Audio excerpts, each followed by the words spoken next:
దూత media power of news. నమస్కారం అండి. నిన్న ఈ ఫైబర్ నెట్ జీవి రెడ్డి గారు నిన్న రాజీనామా అన్నాడు.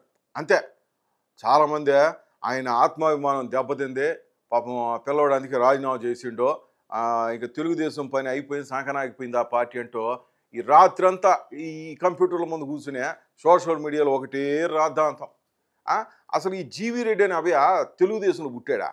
కాదు కదా, వైసీపీ నుంచి ఈడకు వచ్చినోడే కదా. మరి వీళ్ళకేంది ఇంత ప్రేమ నాకు అర్థం కాల. ఆడున్నప్పుడు సాక్షిలో తెగ కనిపిస్తూ ఈ తెలుగుదేశం పార్టీని ఉతికి ఆరేస్తుండేవాడు. ఇప్పుడు ఈడ తెలుగుదేశంలోకి వచ్చేలాక ఏబిఎన్లోనూ టీవీలో కనిపిస్తూ ఉండేవాడు, ఇక్కడి నుంచి మళ్ళీ వాడని తిడతా ఉండేవాడు. సరే, ఏదో ఒకట్లే, ఏదో పెద్ద ఆయన కళలో పడ్డాడు. వచ్చిన కొంతకాలానికి ఉదారంగా పెద్ద ఆయన కూడా అధికార ప్రతినిధిగా టీడీపీకి పెట్టారు. మంచి పెద్ద పోస్ట్ కదా, ఎవరిస్తారు చెప్పు. సరే, అంతటి ఆగల గవర్నమెంట్ రాగానే ఈ ఫైబర్ నెట్ చైర్మన్ అవకాశం ఇచ్చారు. అయితే మన పిల్లగాడు చాలా చదువుకున్నాడు, ఒకసారి ఉడుకు రక్తం, బాగానే మాట్లాడతాడు.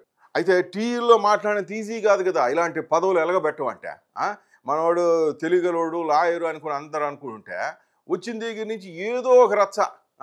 సీఎంనే తమతో సంప్రదింపులు చేయాలని ఒకనొక టైంలో ఈయన మాట్లాడడం అప్పట్లో సంచలనానికి దారితీసింది. అసలు ఇట్లాంటి మాటలు చంద్రబాబు మీద ఇప్పుడు 40 సంవత్సరాలు ఎవరూ చేయలేదంట. ఇది పెద్ద ఆశ్చర్యం కదా.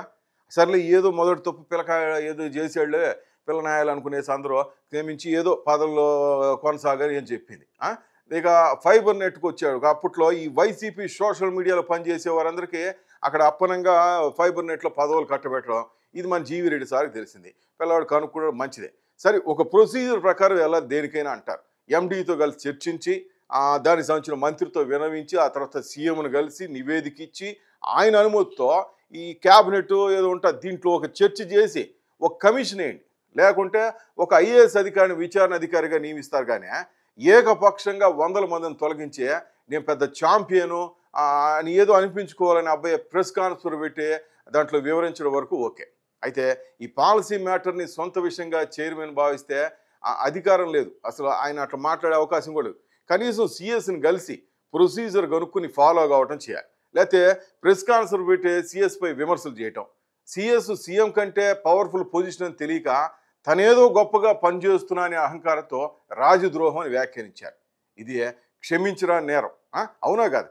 దీనివల్ల అతని ప్రమోట్ చేసిన వారికి కూడా తలవంపులు వచ్చే పరిస్థితి వచ్చింది. పార్టీకి ప్రభుత్వానికి మద్దతు ఇచ్చిన ఇతన్నే నెమ్మదిగా పెద్ద ఆయనతో పని కాదుగా చంద్రబాబు అసలు దూరం పెట్టడం మంచిది అనుకున్నాడు. అసలు బంగారు లాంటి అవకాశం చేజేతిలో నాశనం చేసుకున్నాడు జీవి రెడ్డి. ఇంకెందుకులే, ఆ అబ్బాయికి కూడా అర్థమైపోయింది నేను తప్పు చేశానని. పార్టీలో కొనసాగటం అవమానంగా భావించి పార్టీ ఆదేశాల మేరకు రాజీనామా చేయడం జరిగింది. ఇది పిల్లకాయలు గమనించాలి. ఆయన రాజీనామా చేయాలి, గుర్తుపెట్టుకోండి. పైనుంచి ఆర్డర్ వచ్చింది, స్వామి ఇక చాలు నువ్వు తప్పుకో అన్నారు. అంతేగాని ఆయన ఏదో ఆత్మాభిమానం దెబ్బతినో బొంగు బోషలు మీరు అనుకుంటున్నారు. పిల్లచాషలు చేసేవు స్వామి, నీకు ఇంకా పెద్ద పెద్ద పోస్టులు ఈ కార్పొరేట్ కానీ ఇంకో పోస్టులు అనుభవించేది కానీ దాన్ని అజమాయి చేసే అధికారం ఇంకా నీకు రాలేదు. కానీ కొద్దిసేపు ఆగుని ఇంకా జాలిని పక్కన పెట్టారు. మనోళ్ళు పాపం ఆత్మాభిమానం దెబ్బతింది, బొంగు బోషణ ఏదేదో మాట్లాడతారు. అట్లా కాదు, ప్రభుత్వం అన్నాక ఒక లెక్క పక్కా ఉంటుంది. ఇప్పుడు ముఖ్యమంత్రే ప్రోటోకాల్ ప్రకారం సిఎస్ని గౌరవిస్తుంటాడు. ఆయన సలహా మేరకు కొన్ని విధి విధానాలు రూపొందించడం జరుగుతుంది. అటువంటిది నామినేటెడ్ పదవిలోనే ఈయన ఏకంగా ప్రిన్సిపల్ సెక్రటరీ మీదే ప్రెస్ కాన్ఫరెన్స్ పెట్టి మాట్లాడడం, అది కూడా ఏకంగా రాజద్రోహం అని తిట్టడం ఎంతవరకు చెప్పండి? కరెక్ట్ కాదు కదా. ఇది పెద్ద తప్పు. అసలు మంత్రి నివేదిక ఇచ్చిన తర్వాత ఐఏఎస్ అధికారి నివేదిక క్యాబినెట్లో అనుమతి పొందిన తర్వాత ఒక జీవో ద్వారా 100 మందిని తొలగించవచ్చు. అలాంటిది ఏకంగా చైర్మనే 100 మంది ఉద్యోగం తొలగించే అధికారం లేదు. అలా తొలగిస్తే వాళ్ళు కానీ కోర్టుకు వెళ్తే ఇంట్లో కూర్చోబెట్టి జీతం ఎవరు ఇవ్వాలి? ప్రభుత్వమే కదా జీతాలు చెల్లించాలి. ఈ ప్రాథమిక సూత్రం కూడా తెలియపోతే జీవి రెడ్డి నీక మొత్తం మీద నువ్వు ప్రభుత్వాన్ని ఇరకాటంలో పెట్టావు. చాలామంది అనుకుంటారు ఈయన వచ్చేది రామ్ గోపాల్ మా గొర్మ ఇది అని ఏది బయట తీసాడు లెక్కలు అనుకుంటారు. కానీ అది కాదు స్వామి.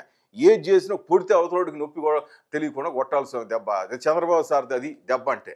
నువ్వు అది నేర్చుకో, అక్కడ ఉన్నావు అడ్డాలో ఉన్నప్పుడు అది నేర్చుకోవాలి నువ్వు. అంతేగాని నువ్వు అదే అందరూ అంటుంటారు అడ్డదారులు పార్టీలోకి వచ్చేవాళ్ళు అనేసి. వైసీపీ నుంచే కదా నువ్వు వచ్చిందే, పదవి కొట్టేసావు, ఏదో ఒకటి నీకు చాక్ వాక్ చేతురం ఏదో ఉంది. ముఖ్యమంత్రిని తర్వాత విమర్శలు చేసి ఆ తర్వాత సిఎస్పై అనవసర విమర్శలు చేయడం, ఈ పెద్ద చిన్న తేడా లేకుండా చాలామంది అంటున్నారు అనుభవ రాహిత్యం పిల్ల చాషలతో. అబాస్ పాలు కావడం నీకే తెలియదు స్వామి. మొత్తకానికి ఏమైంది చెప్పు? నీ రాజకీయ జీవితానికి తెరపడిలా. ఇప్పుడు అటు వెళ్ళలేవు, ఈడా ఉండలేవు. నువ్వేదో నా వృత్తి నేను చేసుకుంటాను అంటుంటావు. ఎందుకు చెప్పు? కొంచెం ఓపిక ఉండాలి. మీలాంటి యువకులకి కొంచెం ఓపిక ఉండాలి. నువ్వు పని చేస్తుంది ఆడ గుర్తుపెట్టుకుంటే మంచి భవిష్యత్తు ఉండేది. అంతేగాని ఆత్మాభిమానం కాదు, బొంగు కాదు.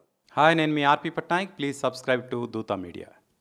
For more updates, please subscribe Dutta Media.